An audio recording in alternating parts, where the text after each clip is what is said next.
যার জবান দ্বারা, জবান থেকে, হাত থেকে মুসলমানগণ নিরাপদে থাকে, সেই হলো প্রকৃত মুসলমান।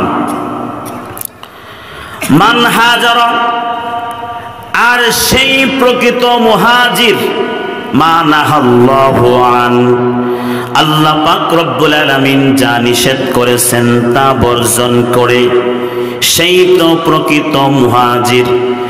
আমরা তো যারা দিন প্রচারের স্বার্থে এক দেশ হতে অন্য দেশে সফর করে, ভ্রমণ করে, তাদেরকে আমরা মুহাজির মনে করি।